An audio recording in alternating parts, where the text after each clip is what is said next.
A donzela, porém, fez um gesto de recusa e, sem responder às obsequiosidades de que lhe cercava, dirigiu-se rapidamente para a saída, sem voltar nem de leve a cabeça para o lado do vagão onde o viajante, imóvel sempre, seguia com olhos de alucinado as evoluções dessa echarpe azul, que desapareceu em breve no meio da turba dos viajantes apressados.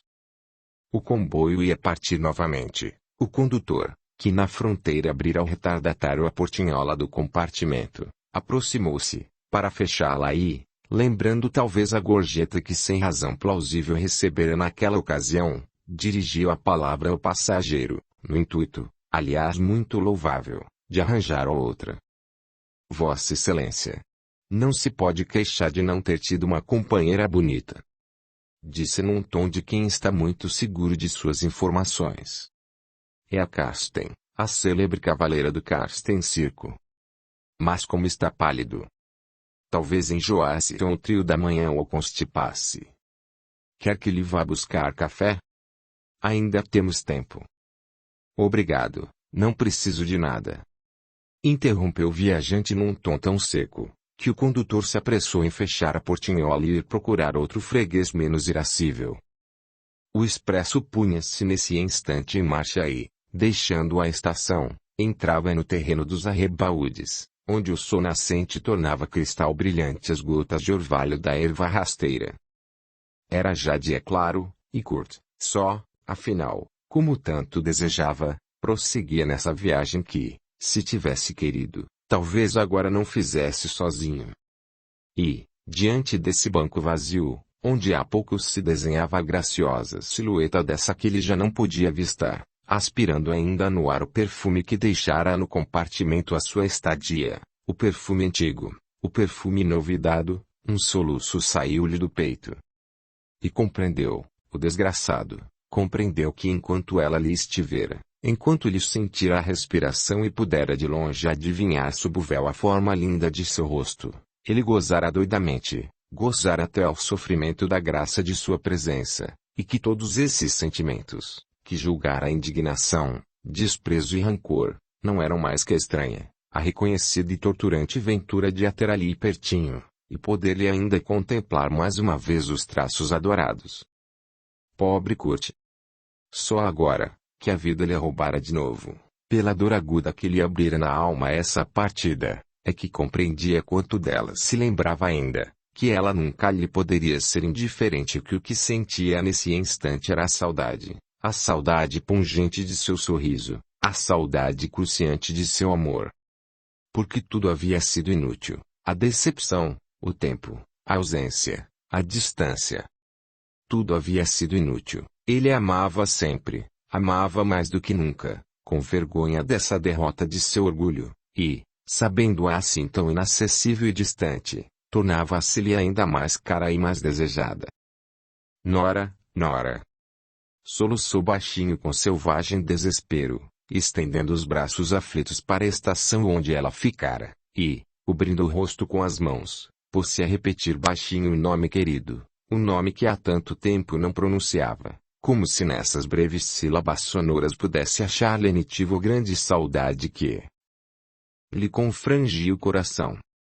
E dizer que o acaso lhe havia proporcionado esse encontro providencial, esse encontro prodigioso, esse encontro único, que durante as longas horas dessa noite, ao parecer tão curta, ele a tivera ali, a poucos passos, livre, sozinha, e que não lhe tomara as mãos, não fizera um gesto para estreitá-la nos braços, não dissera uma única palavra, para saber o porquê do seu procedimento, para gritar-lhe que a queria a despeito de todos e de tudo. Quão insensato, deixara partir, reprimindo no fundo da alma a torrente de ternura que lhe queimava os lábios, que nunca mais poderia expandir-se. Ah! Se ela ainda ali estivesse! Mas ele deixara fugir, na estúpida inconsciência de seu orgulho, deixara-a fugir, compreendendo só agora que era a felicidade que lhe fugia outra vez com ela. Nora, Nora! Murmurou novamente, já quase calmo, saboreando o amargo prazer de fazer essa coisa há tanto tempo proibida por ele a si mesmo. Repetir-lhe o nome recordado sempre tão dolorosamente. Era tardinha, quando chegou também para curtir o termo da viagem. O lacaio de Libré, que o esperava na estação, reconheceu logo, vindo respeitosamente abrir-lhe a portinhola e prevenindo, depois da reverente inclinação de estilo, de que a carruagem da Condessa Lili estava à sua disposição. Era na realidade uma carruagem digna deste título pomposo, tal a beleza da parelha que a puxava, tal o esmero luxuoso dos arreios, tal a elegância fidalga do cocheiro e do lacaio. Uma carruagem que fazia o orgulho de sua dona e que citou em vários passageiros do comboio uma admiração não dissimulada, mas que não teve sequer a homenagem de um olhar daquele a quem fora receber. Levantando a gola do sobretudo, Kurt enterrou-se nas almofadas escuras, fechando os olhos, como se o espetáculo da bela tarde ensolarada e risonha lhe fosse intimamente desagradável. Da janela de seu quarto, aberta ao vento da tarde como um mensageiro de esperança, Lili, toda rosada no louvor de uma deliciosa toilette nova, uma rosa branca ao peito, uma rosa branca no ouro leve dos cabelos, como uma castela da lenda, interrogava o horizonte enigmático. Virá ou não virá hoje? Perguntava ela a si mesma desde a madrugada, percorrendo a casa de alto a baixo para lhe terminar os últimos preparos. Levou 4 horas a vestir-se toda de branco, como uma noiva, e quando pronta, enfim, se postou à janela, incapaz de fazer o que quer que fosse, a não ser qualificar de tartarugas os ponteiros do relógio, sentiu-se tão feliz, que enviou um beijo de gratidão ao céu, tudo engalanado de ouro e púrpura para festejar também essa chegada.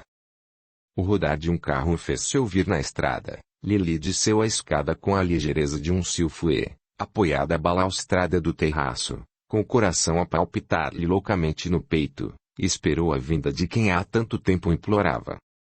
Esperava-o à porta de sua casa, com todas as honras, tremendo de timidez e de emoção, os olhos cintilantes, as faces rubras, bonita, verdadeiramente bonita no alvoroço dessa alegria que a transfigurava. A carruagem parou. E o lacaio adiantando-se preveniu a senhora condessa que o conde de Gental, tendo-se sentido repentinamente indisposto, descera na hospedaria, pedindo-lhe desculpa de não poder vir já apresentar-lhe seus respeitos. Se melhorasse, tomaria a liberdade de vir à noite cumprimentá-la. Lili despediu o criado num aceno de cabeça. Uma nuvem densa apagou-lhe de chofre todo o brilho da fisionomia e toda a alegria da alma. Voltou cabisbaixa para o salão iluminado e florido como para uma festa, e maquinalmente, sem saber talvez o que fazia, arrancou dos cabelos a rosa branca, enxugando com ela 2 grossas lágrimas que lhe rolavam lentamente pelas faces. Quem poderá jamais avaliar o que vai de decepção e de silenciosa amargura em 2 pequenas lágrimas de mulher? Capítulo 18. A minha arte sombria é a minha dor. O meu encanto um coração partido, nem mesmo sei dizer por que motivo. Realmente não se podia desejar companheiro de viagem mais silencioso. Disse a nora velha Ana, quando, depois de ter atravessado a estação, Landolfo as instalou na Vitória que as esperava na saída. A donzela pareceu não ter ouvido a observação, estava muito pálida e aconchegada maquinalmente em torno do pescoço a grande echarpe azul, que lhe envolvia o chapéu de viagem e, cruzando-se sob o queixo, lhe caía em pontas flutuantes sobre as costas. Uma expressão estranha anuviava-lhe o olhar, e uma ruga de contrariedade franzia-lhe a testa. Parecia tão absorta em suas reflexões que não percebeu, ou não quis perceber, o desejo evidente do secretário de acompanhá-las. Antes que o belo Landolfo tivesse tido tempo de terminar o movimento esboçado de subir para a Vitória, disse imperiosamente ao cocheiro o nome do hotel, e o carro rodou, deixando na calçada, com o pé ainda no ar, o impertigado secretário, cuja fisionomia exprimia o mais furioso desapontamento. Mas, pequena, estás a não tremer de frio? Exclamou a velha Ana, tomando nas suas, a mãozinha enluvada que, não obstante a protetora peliça, estava gelada, e lançando um olhar triste ao rosto sem cor, cujos lábios trêmulos tentavam sorrir-lhe sob a transparência anilada da gaze, disse. São os inconvenientes dessas viagens noturnas. Vive-se a correr pelo mundo. É impossível que um belo dia não se deixe a saúde num desses malditos vagões da estrada de ferro. Nora, meu amor, acrescentou com a sua rudeza habitual. Deixa-me agasalhar-te. Eu não quero que o diretor me acuse de não ter cuidado suficiente da filha. E, desdobrando sobre os joelhos da donzela a grande manta de viagem, envolveu-a toda nas amplas dobras macias, com uma solicitude que indicava bem claramente o carinho maternal que seu velho coração dedicava à filha de sua sempre amada Helena. Nora ainda era para ela a criança loura que tantas vezes embalara, e, embora mulher feita, embora artista consumada e celebridade em seu gênero, tinha ainda para ela os mesmos familiares e rabugentos cuidados com que outrora lhe prendia a cabecinha rebelde, a toca de renda ou, apesar dos seus manhosos protestos, lhe tirava a mamadeira, quando achava que estava suficientemente alimentada. Enquanto a menina estivera no colégio mesmo depois dos primeiros tempos que passara junto da madrasta em Bonn, Ana julgando-se desnecessária no rancor sempre indignado de ver preenchido por uma bailarina o lugar de sua lembrada senhora, deixou-se ficar em sua pátria, para onde se retirara, contentando-se, para matar as saudades, com a correspondência da pequena, como continuava a chamar a nora. Quando soube, porém, pelos jornais e depois por carta da menina, que ela resolvera seguir a carreira do pai e se estrear no circo, veio sem vacilar, sem uma exprobração, não se concedendo o direito de julgar e adivinhando com a intuição certeira das verdadeiras dedicações que só um motivo de força maior, obrigar a filha de sua Helena a abraçar uma vida tão contrária às suas aspirações e à sua educação. Com a confiança de seu humilde afeto e achando na prudência avisada de sua experiência que a filha de Helena não podia decentemente correr mundo sem salvaguarda de uma companhia de mais respeito, fez sem hesitação a viagem tão fatigante para os seus anos avançados e veio trazer a filha desse Karsten, de quem ela nunca pudera ser grande apreciadora, a proteção de seus cabelos brancos e a garantia obscura, mas sempre viva, de sua dedicação. Era, portanto, acompanhante de Nora, seguia como uma sombra, acompanhando-a em todas as viagens que a menina era forçada a empreender pelas exigências de sua profissão. Suas relações com Karsten eram das menos cordiais, acusava-o secretamente da morte de sua Helena e não lhe perdoava ter consentido, pois Nora nunca lhe dissera uma só palavra a respeito das causas determinantes de sua resolução de entrar para o circo. Que a filha se entregasse a essa existência agitada de exibição, que ela bem via que não era e não podia jamais ser do agrado de Nora. Karsten, com a sua perspicácia habitual, sentia a animosidade da velha governante, adivinhava-se julgado e condenado por esse espírito reto, sobre o qual nunca pudera ter influência o seu aclamado prestígio de feiticeiro, isto despeitava-o no íntimo, mas, como a julgava útil filha, tolerava-lhe a presença.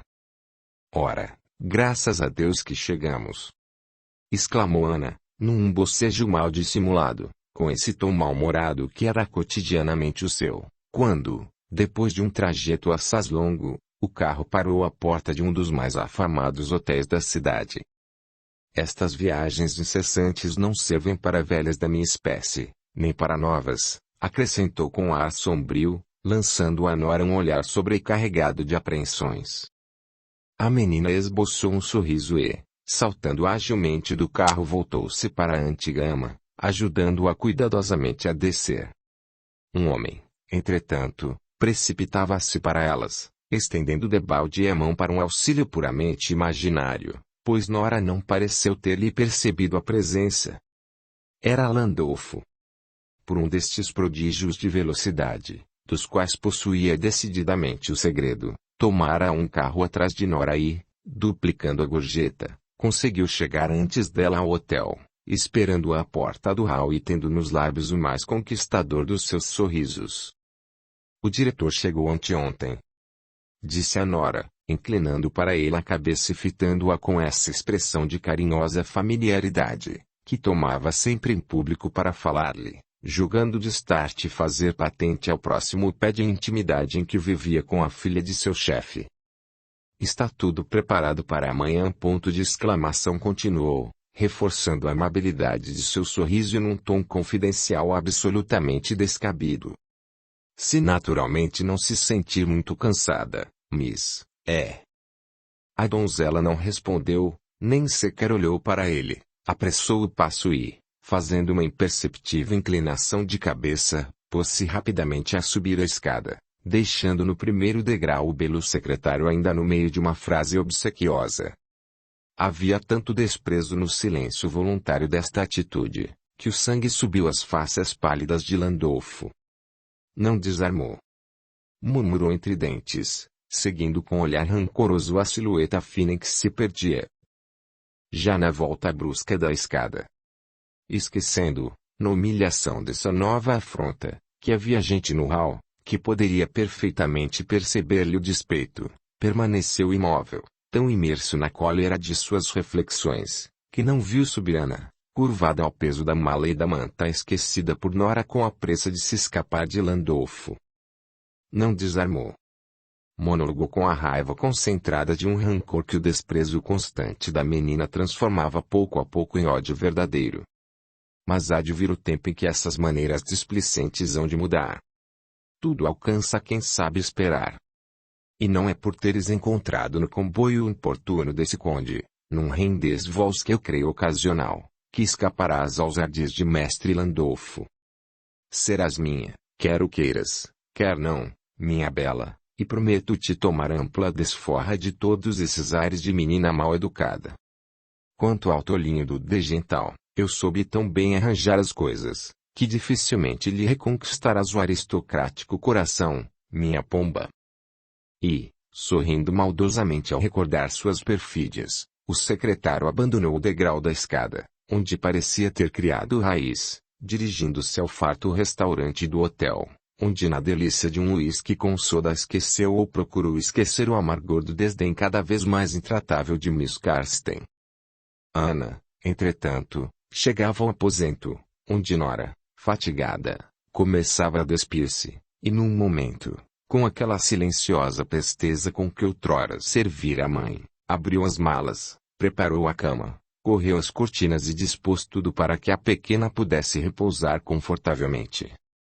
Ana tinha o gênio de tornar confortável o mais desajeitado dos aposentos, em pouco tempo, o quarto aquecido, cujas cortinas descidas faziam uma penumbra acolhedora, e o leito, cujos lençóis meio dobrados pareciam convidar ao descanso e ao sono, tomou o mais íntimo e agradável dos aspectos.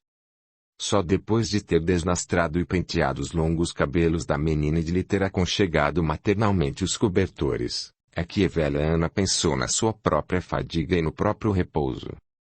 Pobre querida! Suspirou, lançando um último olhar ao lindo rosto que se mobilizava agora sobre o travesseiro, num pallor de cansaço extremo.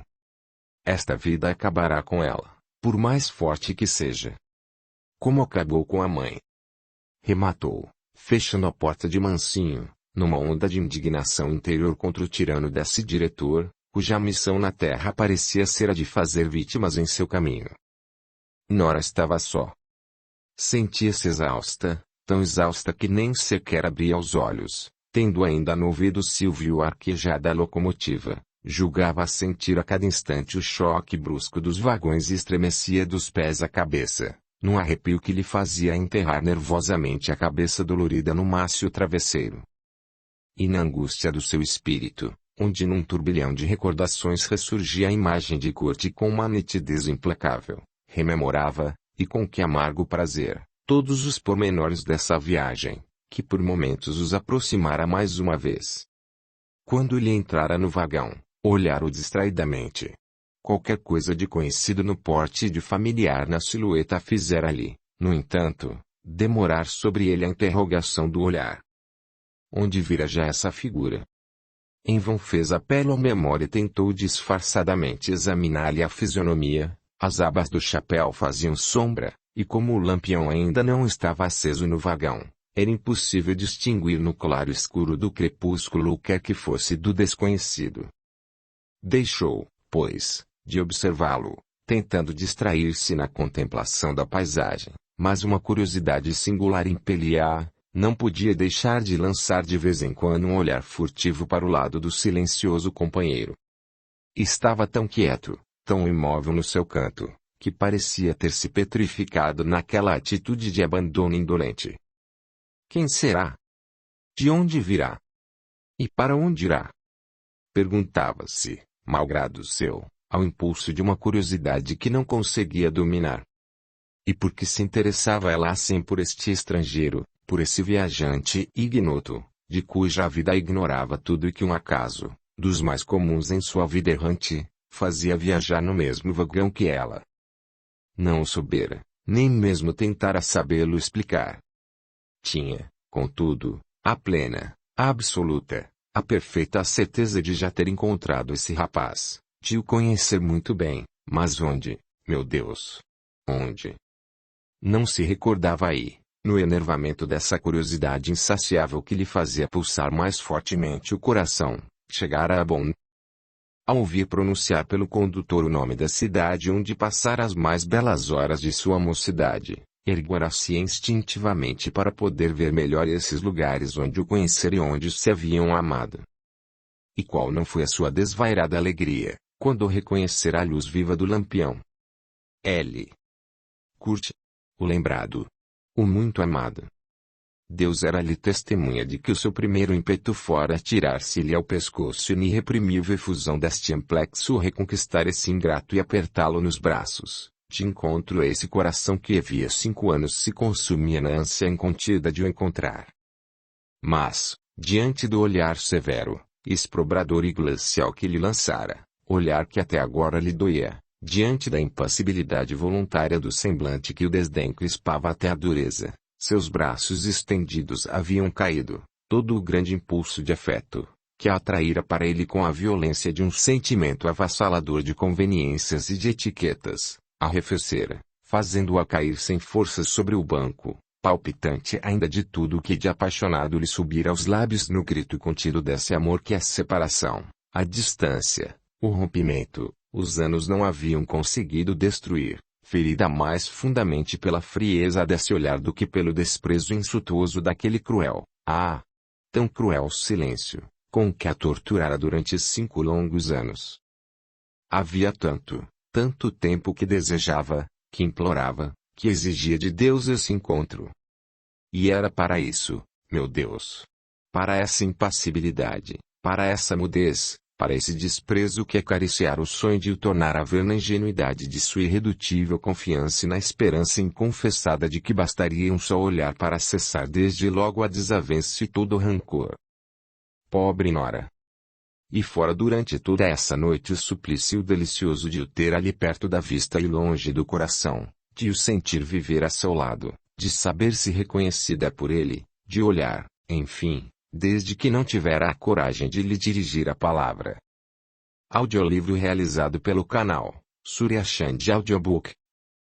Não mudara quase, estava mais magro, mais grave, mais homem, com a seriedade dessa expressão pensativa, que não lhe conhecia, e mais bonito, se fosse possível. Kurt, repetia baixinho seu pobre coração, que desfalecia de emoção ante a indiferença desse semblante voltado propositadamente, desses olhos que não a queriam fitar, desses lábios mudos que não tinham tido para ele uma só palavra de piedade, dessas mãos que não lhe haviam feito um gesto sequer de reconciliação. E a longa noite passara, essa longa noite tão curta, entrecortada dos silvos da locomotiva e do surdo entrechocar de vagões. Essa noite torturante a que daria agora tudo para que voltasse, durante a qual tivera Kurt a seu lado, pudera abrir-lhe desafogadamente o coração, contar-lhe tudo, desculpar-se, explicar-lhe o que havia feito a desgraça de sua vida, mas que não soubera aproveitar e deixara passar sem lhe dizer nada, cabisbaixa, taciturna, orgulhosa como ele uma estranha. Uma simples viajante que o acaso fez entrar no mesmo compartimento. Nora não chorava, não podia chorar. Derramara tanta lágrima desde o dia fatal da estreia no circo, tanta lágrima sentida, tanta lágrima desconsolada e inútil, que se não sentia já com força para chorar. Havia nela uma grande desolação, Um desespero resignado, que lhe secara o pranto nos olhos e lhe endurecia singularmente o coração. Amava ainda e era esta a sua desgraça toda, amava ainda. Mas não tinha mais lágrimas para o chorar. E na desolação infinita de sua alma uma voz de intraduzível amargura segredava-lhe obstinadamente. Está tudo perdido, irremediavelmente perdido. Havia 5 anos que Nora fizera no circo sua estreia retumbante.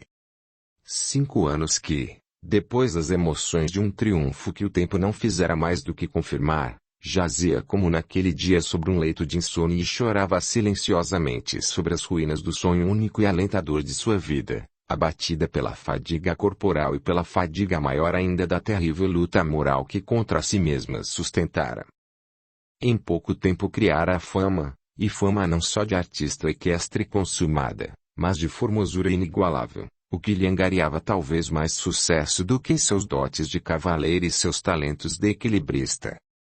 Os cálculos de Landolfo não haviam sido exagerados. Bastava o nome de Nora Carsten num cartaz de espetáculo para encher o circo e dar ao diretor um lucro de que sempre necessitavam os seus atrapalhados negócios.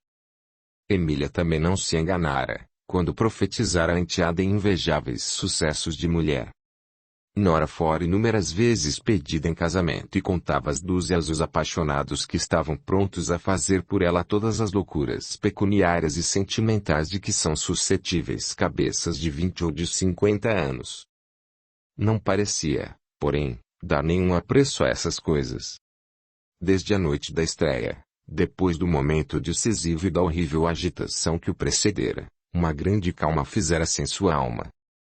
O fato consumado trouxera-lhe um apaziguamento quase completo. A reação salutar produzida pela carta de Madre Sibila amortecera um pouco a dor do sacrifício feito. A sensação do irremediável junto à vida de exercício físico e de grande movimentação, que era obrigada a levar, não lhe deixava lazer para reflexões. A atividade física é o único remédio eficaz para as grandes dores morais. Carsten, compreendendo isto, impunha à filha mais exercícios do que ela talvez necessitasse para seus trabalhos, no intuito de aliá-la de si mesma, e, fatigando-lhe o corpo, impedi-la de pensar muito na tristeza de sua nova situação. Esse regime de ar livre e exercícios a toda a prova fez bem a Nora. Era indubitável que sua arte a interessava, e que, embora tivesse pelo circo em geral desdém sua educação superior, adorava a equitação e apaixonava-se insensivelmente por seus exercícios, levada a isto pelo dom natural atávico que desde a mais tenra infância fizera dela uma esportista inata. Era com este dom que contava a habilidade do diretor. Sabia perfeitamente que, dotada como era para todo exercício físico, Nora não poderia resistir muito tempo à influência do meio, da profissão e do triunfo. Não tinha repugnâncias a dominar, nem mesmo aéreas dificuldades a vencer, para se entregar de corpo e alma à sua arte. Arrastava um gosto especial e hereditário, uma espécie de vocação, que naturalmente lhe faziam achar prazer onde outras não encontrariam talvez senão receios. Tinha nas veias o sangue forte desse pai para quem a vida não fora mais que uma contínua afronta a todos os perigos, e seus exercícios equestres foram-se, malgrado seu, tornando-o maior, o único interesse de sua vida isolada. Para não lhe sensibilizar a melindrosa delicadeza e não lhe ofender o amor próprio, o pai conservava a rédea dos negócios da companhia e apartada da vida íntima do circo. Só a fazia aparecer em representações de gala, onde se exibia sozinha, cercando sempre essas exibições de um aparato a que a vaidade da menina, natural a toda criatura humana, não podia ficar insensível. Guardava-a como um relicário, um objeto de luxo e de preço, que só nas grandes ocasiões se decidia a mostrar ao público, não consentindo nunca que ela tomasse parte nas pantomimas e representações teatrais, que eram a especialidade de seus espetáculos. Estas atenções do pai e o sucesso sempre crescente, que obtinha a cada nova exibição de seus exercícios equestres, lisonjeavam Nora, sem que ela mesma o pressentisse. E se lhe viessem dizer, agora que estava habituada ao incentivo das grandes enchentes, que deveria representar numa sala vazia ou quase vazia, teria um sorriso de incredulidade, cuja vaidade ela própria não poderia suspeitar. Habituara-se a ser aclamada, era já um grande passo dado para gostar da vida do circo. Na primeira noite, Nora julgara não poder suportar aquela vida, e com dolorosa satisfação alimentara a esperança de que a morte a viria libertar em breve da humilhação dessas exibições e da incurável tristeza de seu amor despedaçado. Esperava morrer, desejava o mesmo com toda a sinceridade de sua alma juvenil que a vida muito cedo ferira profundamente. Mas não se morre assim tão facilmente, e seus 20 anos tinham tal seiva, tal vigor, e tanta exuberância de vida seu corpo novo e sadio, que a dor não lhe pode sequer abater o resistente organismo. Emagreceu um pouco, adelgaçou-se por assim dizer, mas sua saúde saiu incólume da tormenta em que sobraram para sempre sua crença na felicidade e sua esperança no futuro. Outra ideia, suscitada ainda pela carta de Madre Sibila, dava-lhe forças para resistir às tentações inevitáveis no meio em que vivia. Era a ideia de conservar-se pura, digna sob todos os pontos de vista da estima de corte e do respeito de si mesma, que com tanta altivez lhe fazia recusar as propostas, às vezes equívocas, que sua formosura lhe angariava infalivelmente.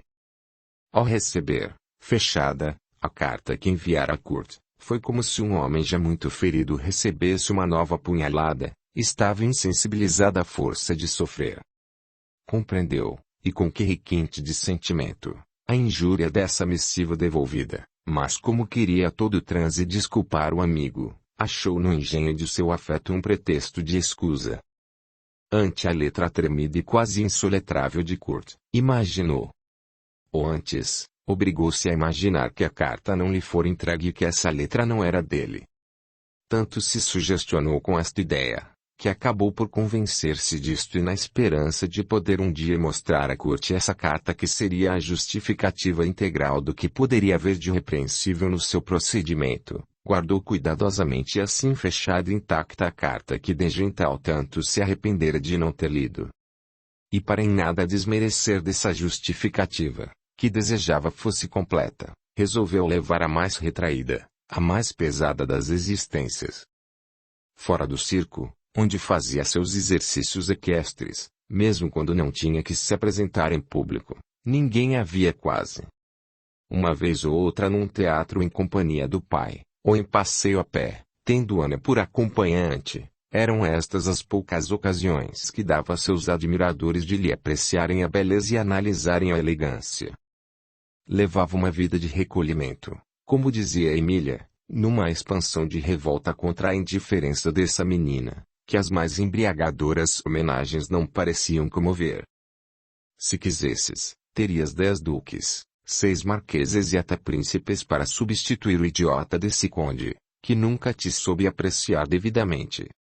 Afirmava Dona Emília com uma franqueza indignada, ante a corte de admiradores titulares que os encantos da enteada atraíam aos bastidores do Karsten Circo.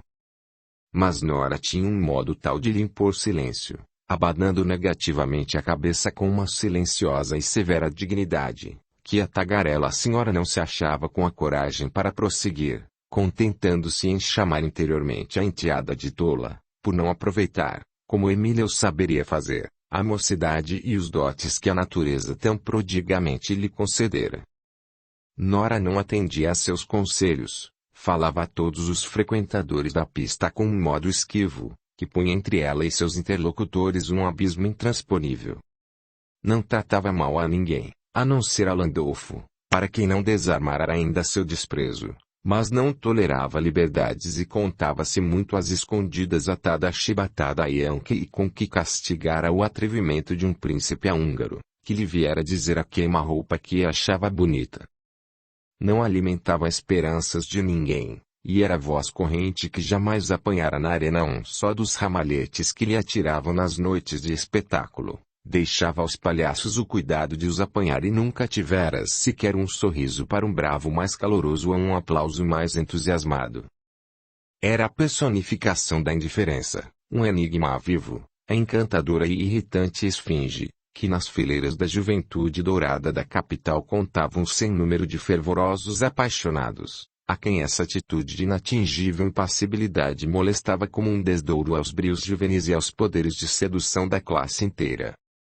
Haviam feito apostas para vencer essa frieza, que a vaidade masculina proclamava apenas aparente, e contava-se de um jovem marquês italiano, Lúcio Stanchi, um louco de 19 anos, que gastara uma fortuna em flores para obter que Nora levasse, ao menos uma noite, no corpinho uma das raras orquídeas que lhe enviava diariamente ao camarim ou lhe atirava à noite na pista, quando fazia executar a White Dream uma de suas proezas mais perigosas.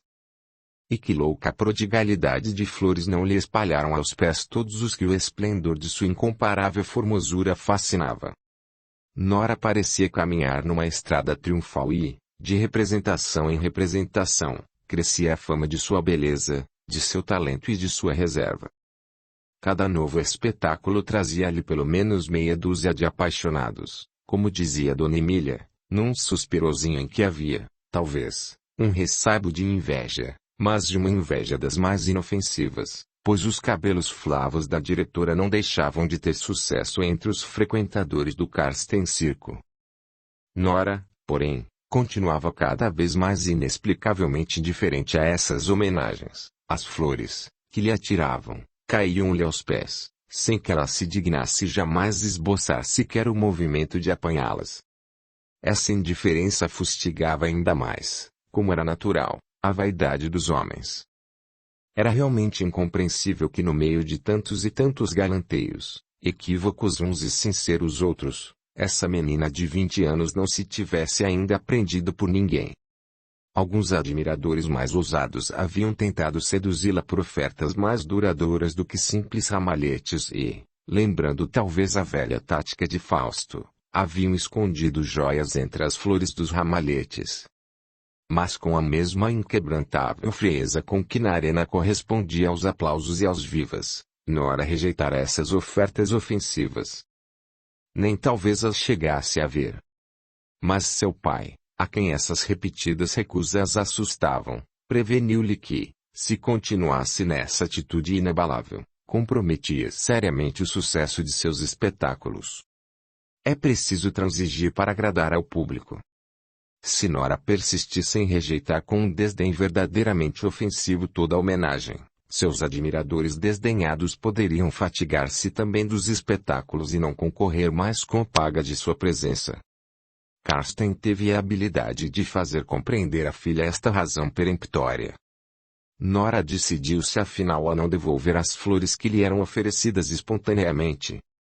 Aceitava-as, mas nunca um ofertante algum teve a satisfação vaidosa de haver enfeitar-se com uma flor sequer dos ramalhetes que desde a sua estréia lhe haviam sido atirados das galerias em transportes de entusiasmo ou enviados delicadamente ao camarim. Dona Emília era quem se aproveitava de tudo isto.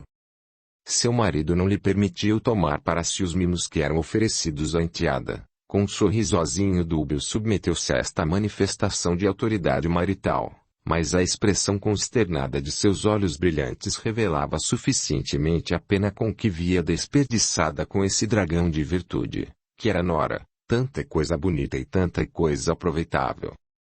Como Karsten, porém, não estendia esta proibição às ceias e saraus, que por um benefício qualquer e com o pretexto falacioso de obsequiar o diretor, costumavam dar aqui ou acolá aos rapazes das várias cidades onde trabalhava a companhia. Dona Emília consolava-se da perda desses presentes inaproveitados, divertindo-se a valer, divertindo-se por si pela enteada, que recusava sempre assistir a essas festas, simples artimanhas de seus admiradores, para ver se conseguiam arrancá-la seu desdenhoso retraimento.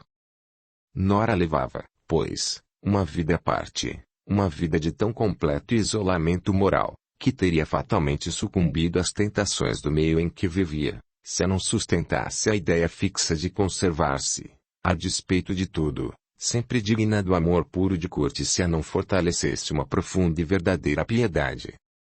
É que Nora não tinha somente de lutar contra essas vozes a repetirem-lhe, e com que irresistível sedução, que era bela entre as mais belas, contra a embriaguez de seus magníficos 20 anos, estuantes de seiva, expandidos livremente nessa estonteadora atmosfera de admiração. Uma admiração que aos olhos dos homens se fazia ternura ou se inflamava em desejo, tinha ainda e principalmente que lutar contra si mesma. Lutar contra o gosto atávico pela equitação, uma espécie de vocação para o movimento e para a luta que, herdara do pai. Trazia no sangue aventureiro e lhe tornava tão fáceis os fatigantes trabalhos diários, fazendo verdadeiramente agradáveis as noites do circo, quando recebia como justo prêmio de sua galhardia a ovação delirante de um teatro inteiro entusiasmado, depois de se ter apaixonadamente entregue a um exercício onde toda a sua arte e toda a sua experiência eram necessárias para evitar o perigo sempre iminente da queda fatal. Mas quem poderia dizer, quem poderia suspeitar a amargura daquelas voltas solitárias para o quarto do hotel, quando lhe suplicavam que ficasse, quando sabia seu nome repetido por centenas de bocas num elogio uníssono e admirativo e quando, sozinha, numa solidão em que a lembrança de seu triunfo a embriagava ainda no perfume dessas flores, que eram uma homenagem muda à sua beleza e ao seu talento. O espelho lhe dizia que estava linda, que era jovem, desejada, livre e, que se quisesse. Se quisesse. Ah!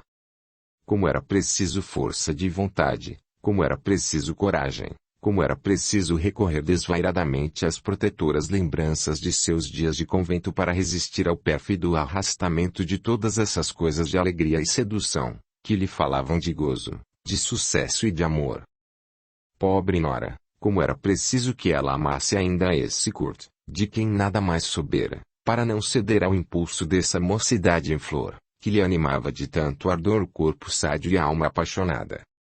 Para não dar ouvidos a essa voz insinuante e persuasiva, que vivia a segredar-lhe que a vida curta e a mocidade. Passageira, tão passageira como o ouro do sol na areia do chão.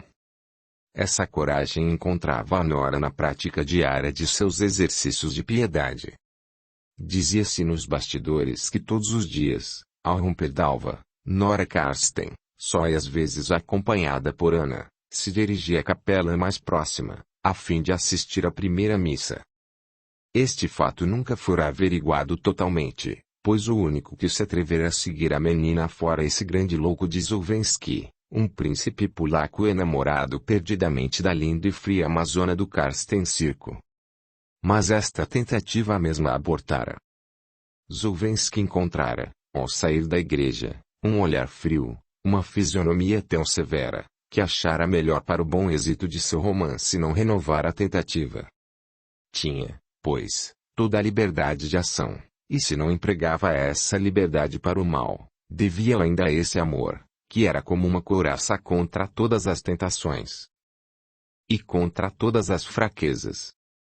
Se nenhuma das declarações que lhe escreviam ou lhe dirigiam em frases dúbias conseguira ainda despertar a serenidade de seus 20 anos, é que tinha um coração cheio da imagem desse ingrato amigo, cuja influência se fazia ainda sentir beneficamente sobre a sua vida. Nem o amor de Zulwensky, esse romanesco amor que fazia do príncipe o personagem obrigado de todos os espetáculos do Karsten Circo, esse amor feito de capricho, talvez, mas também de impetuosidade e de sedução, esse amor que lhe enchia de flores o camarim, que seguia de país em país, de cidade em cidade, e mais demonstrativo se tornara de representação em representação, esse amor não a havia feito esquecer o passado, em que se refugiava como um abrigo seguro, quando o peso de sua solidão se lhe tornava mais intolerável. Assim viveu ela até então, na frieza de sua castidade altaneira. Olhava de cima a todas essas homenagens, nunca ia às festas, e a única ocasião em que os seus admiradores lhe conseguiam falar era às vezes de manhã a cavalo em companhia do pai, e, extraordinariamente, à noite, em algum concerto ou teatro. Soro Nora, dizia-lhe rindo a estovada Dona Emily com efeito, para sua mocidade e para o seu meio, era quase conventual aquele excesso. A verdade é que Nora esperava sem ter consciência disto, sem nunca mesmo ter sentido formular-se este pensamento, e esperava instintamente esse encontro que havia sido. Ah, que dolorosa desilusão! Nora enterrou novamente a cabeça nas ondas revoltas de seus cabelos. Não chorava, não podia chorar mais. O desprezo, O glacial desprezo do olhar de Kurt penetrava-lhe tão fundo no coração que lhe estancava toda a fonte de emoção. Sentia ainda esse olhar, sentia-lhe ainda toda a injusta e rancorosa condenação, e na penumbra desse leito, onde seu corpo fatigado não conseguia achar repouso, orava de vergonha por haver sofrido tanto, por haver sacrificado tanta coisa por esse Kurt, que não a compreendera, que não a quisera compreender. Fora propositadamente que ele lhe devolvera a carta, estava agora tão convencida disto, que todas as engenhosas e pueris desculpas que o coração lhe suscitava para o desculpar, a despeito de tudo, pareciam-lhe desculpas de criança, pretextos ridículos para uma indulgência ainda mais ridícula.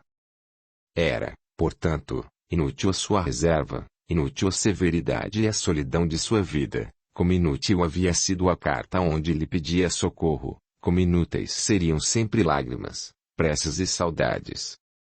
Kurt condenava, Kurt não lhe perdoava, não lhe poderia perdoar nunca o ter faltado à sua promessa, fazendo-se artista de circo. Um desespero sombrio enchia-lhe a alma de um desejo de vingança, um desses desesperos a cujo influxo se cometem todas as loucuras e que seriam mortais, se não encontrassem na ação imediato derivativo a sua violência. Nora soerguera-se sobre as almofadas, tinha nos olhos secos um brilho duro, e um sorriso estranho crispava-lhe os lábios. Kurt desprezava-a.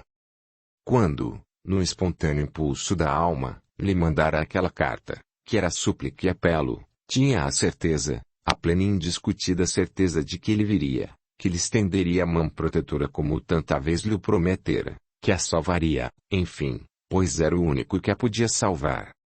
Mas ele não viera nem lhe atender ao desesperado apelo, nem compreendera o seu sacrifício e, se o compreendera, condenara-o, julgara-o não uma prova suprema de dedicação filial, mas uma boa ocasião de exibicionismo.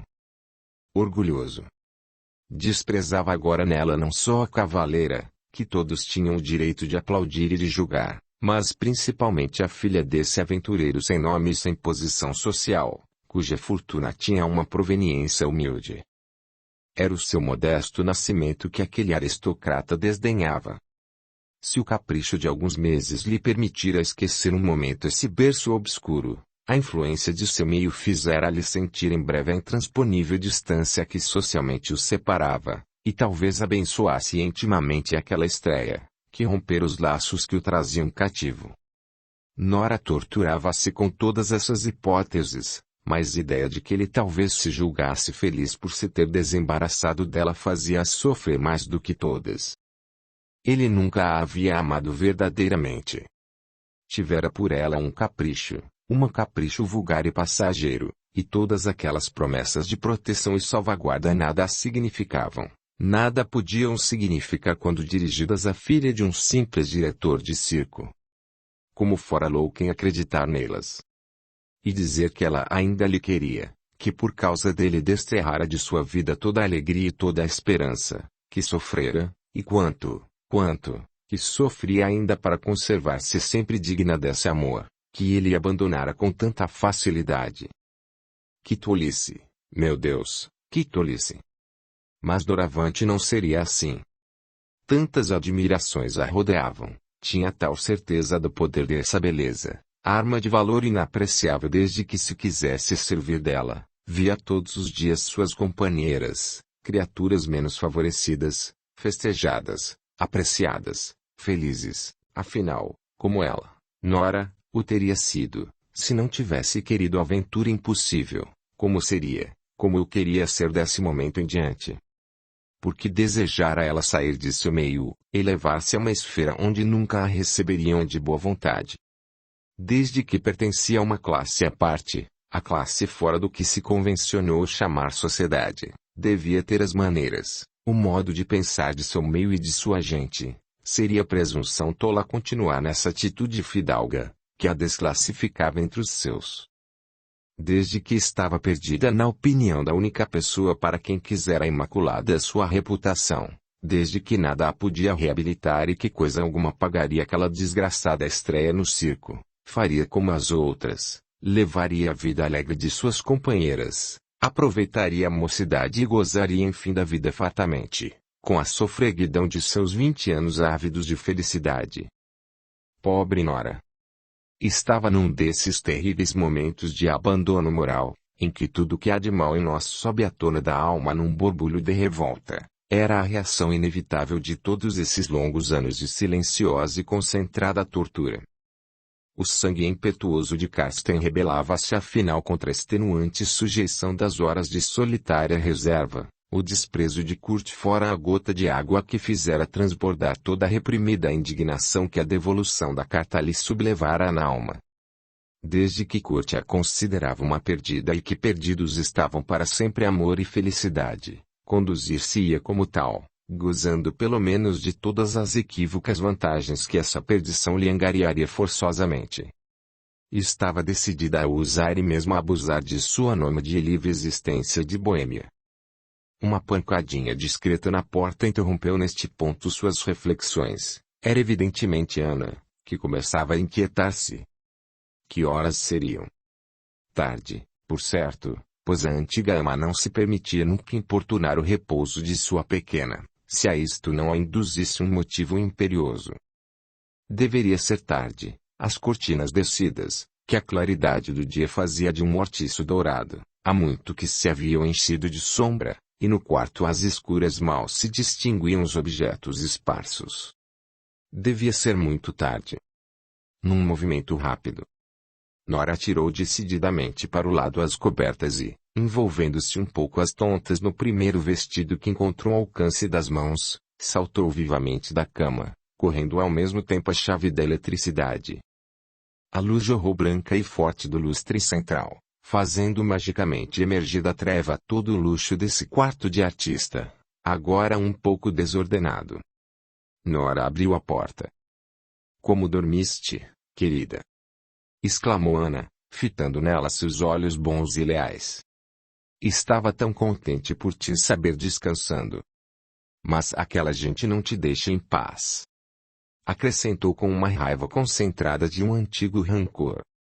"Teu pai procurou-te 2 vezes e mandou afinal dizer-me, pelo Sr. Landolfo, que estava lá embaixo à tua espera e que o avisasse, assim que estivesse pronta.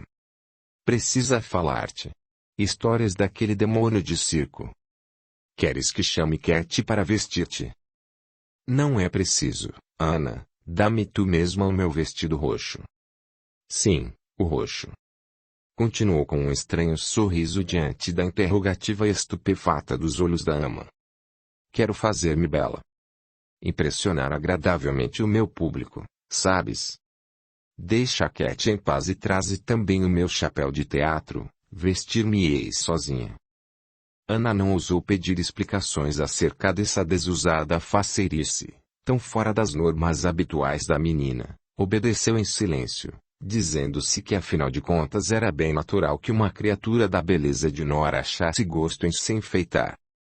O que explicava a estupefação da velha governante era o luxo desse vestido roxo, que Emília mandara fazer às escondidas para a enteada, que o recusara vestir até então, por ser, segundo ela, demasiado decoutado.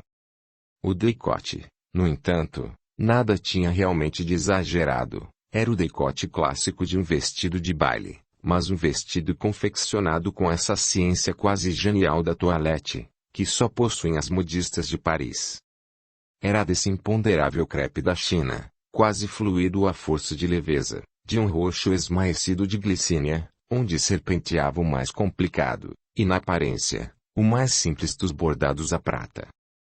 Era uma grande túnica argêntea, lembrando, na sobriedade de suas linhas, o peplum grego, e moldava como uma luva o corpo gentil de Nora, que esse traje de Ondina fazia adoravelmente feminina e graciosa.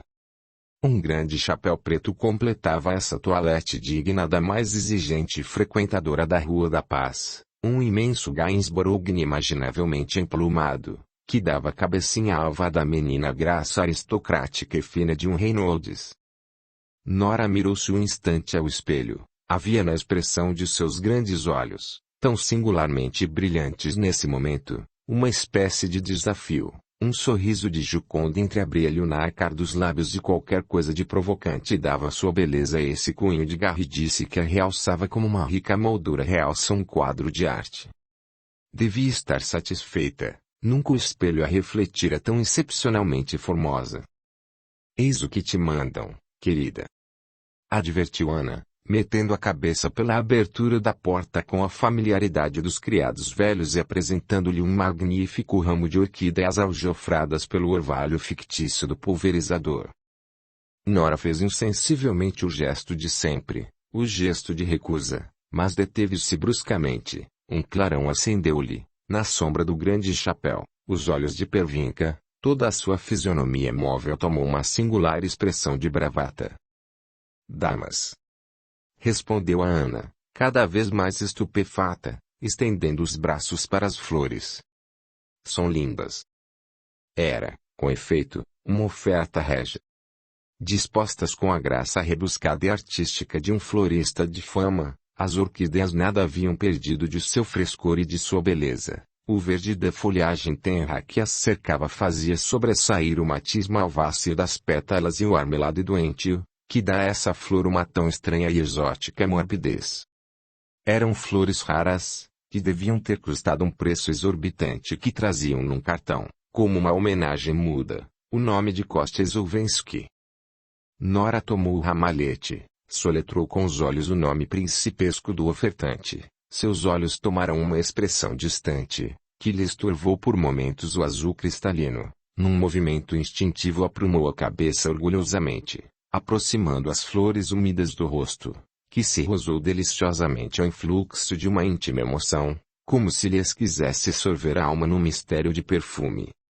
Depois, com um sorriso sutil, antes com a sombra de um sorriso a arquear-lhe felinamente o canto dos lábios, arrancou lentamente do ramo 3 das mais belas orquídeas, prendendo-as ao peito com um alfinete de ouro. Posso tê-los todos a meus pés? Pensou, voltando ao espelho para verificar o efeito deste novo adorno, que parecia ter sido encomendado de propósito para lhe completar a toilette. Quantos quiser. Posso fazê-los sofrer, humilhar-lhes o amor próprio, martirizá-los, torná-los desgraçados, como ele me tornou a mim. Para isto a mocidade e a beleza, hei de provar-lhe que não é um conde o que desejo, basta-me estender a mão e terei um príncipe. Ana, disse nesse instante a voz de Alfredo Casten do outro lado da porta. Previ na Miss Nora que preciso absolutamente falar-lhe agora. Se sente demasiado fatigada para jantar lá embaixo, que não se incomode, jantarei com ela aqui mesmo. É inútil, meu pai, estou às suas ordens, explicou Nora, aparecendo no limiar da porta, tendo nos lábios o mais tentador dos sorrisos. E havia na expressão de seu olhar, na graça airosa de seus movimentos, na elegância talvez um pouco exagerada de sua toilette, uma tal irradiação de vaidade feliz, um brilho tal de mocidade e formosura, que o diretor recuou, positivamente sem palavras, diante dessa transformação, que fizera da puritana a Nora mais perturbadora das mulheres. Não te pergunto como fizeste a viagem, estás magnífica. Disse afinal, num sorriso, depondo um beijo afetuoso na testa branca que ela lhe estendia carinhosamente. Fila perfeitamente. Retorquiu Nora com ironia, cujo alcance só ela podia compreender. Também, que estou hoje em excelentes disposições. Vamos para baixo, e durante o jantar combinaremos a data da estreia. Emília não o acompanha. Mas, continuou, voltando-se para a porta, onde alguém parecia esperar na meia sombra do corredor.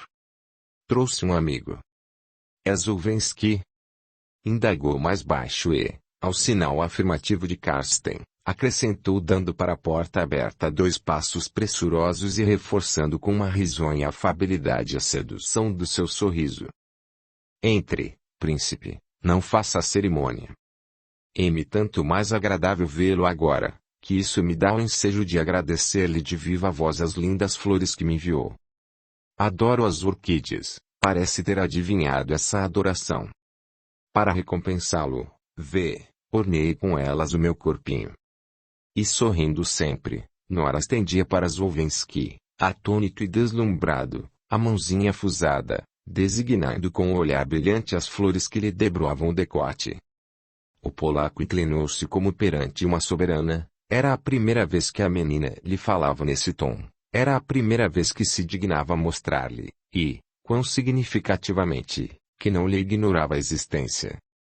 Um sorriso triunfante passou-lhe sob o bigode louro, e foi num atordoamento de embriaguez que, sem palavras, mas com a fidalga elegância de um gentil homem, depositou na mãozinha, assim tão deliberadamente estendida, o mais reconhecido, o mais fervoroso dos beijos. Nora continuava a sorrir, e foi com o enigma deste sorriso, onde havia um desafio e um remoque, sob a efusão de sua graça alegre e de um vago toque de misteriosa tristeza, que se apresentou ao público e que conquistou desde a primeira apresentação. Em pouco tempo só se falava na beleza e no espírito de Miss Nora Carsten, essa americana estonteadora, por quem andava apaixonado tudo que na cidade vestia calças. Nora foi a rainha da estação, a criatura disputada, invejada, sem a qual não há festa completa e cuja presença é considerada um favor para os que têm a felicidade de a possuírem provisoriamente. Suas toaletes eram assunto de discussões acaloradas, seus ditos, repetidos de boca em boca, todas as revistas faziam questão de reproduzir seus retratos e não tinham já conta aos noivos e os flirts que lhe atribuíam.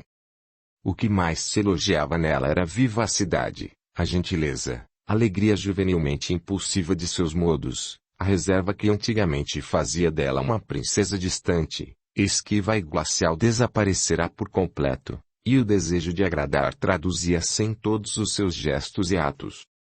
Afirmavam as más línguas que esta transformação era obra de uma viagem feita ultimamente a Londres e Paris pela jovem artista. Em todo caso, se Nora queria agradar, agradava muito além mesmo de seus ambiciosos sonhos de sucesso.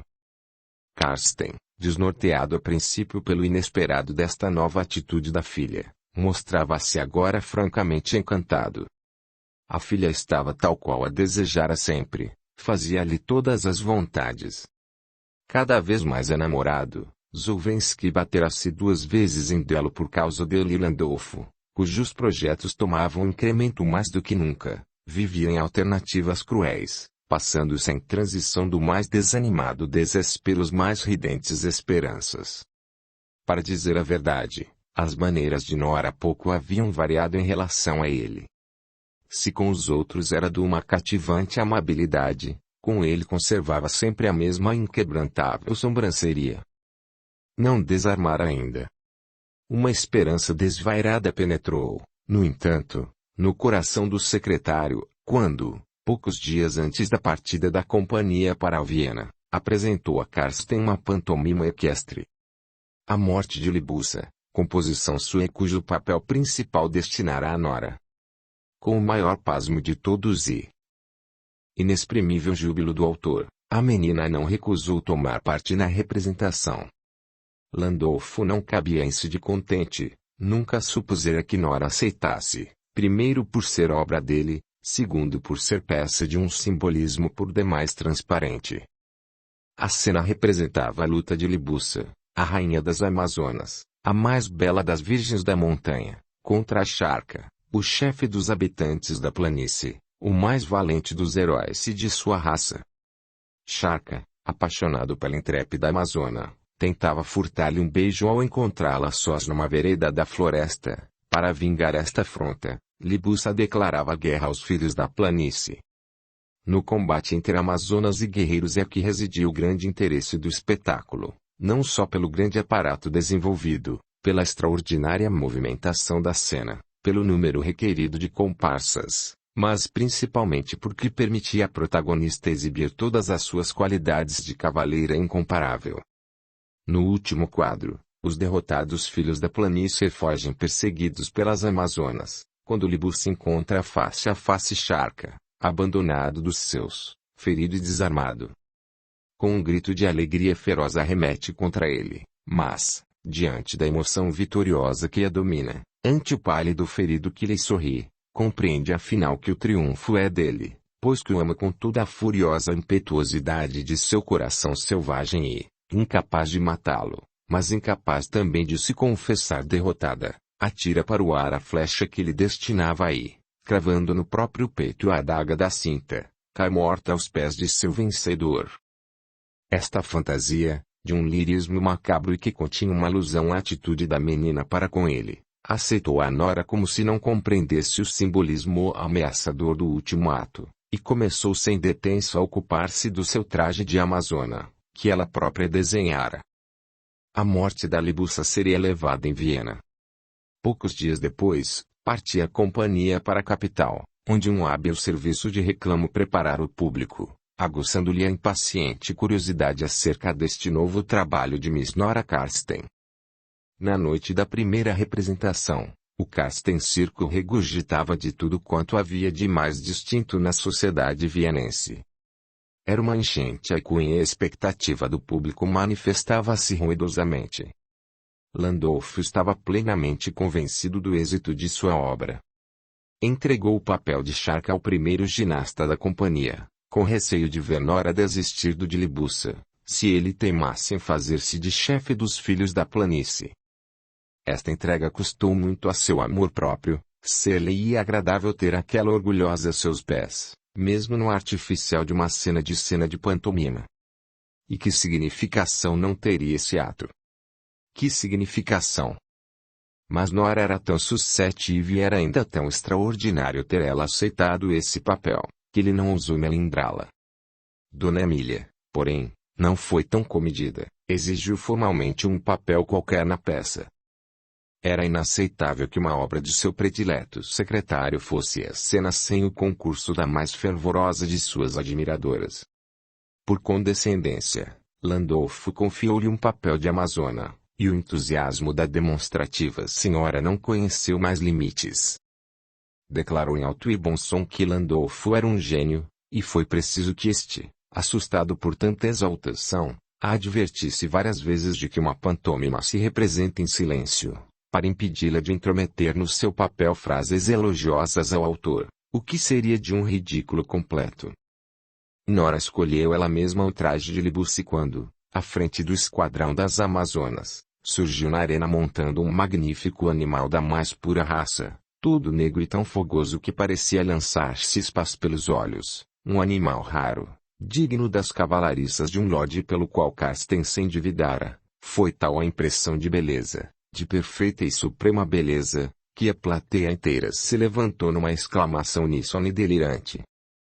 Toda criatura tem na vida um momento que é como o apogeu de todas as suas qualidades físicas, intelectuais ou morais, um momento em que, na plenitude de uma expansão completa, todo o seu ser atinge o esplendor maior a que possa atingir, tem o brilho máximo, o acabamento definitivo.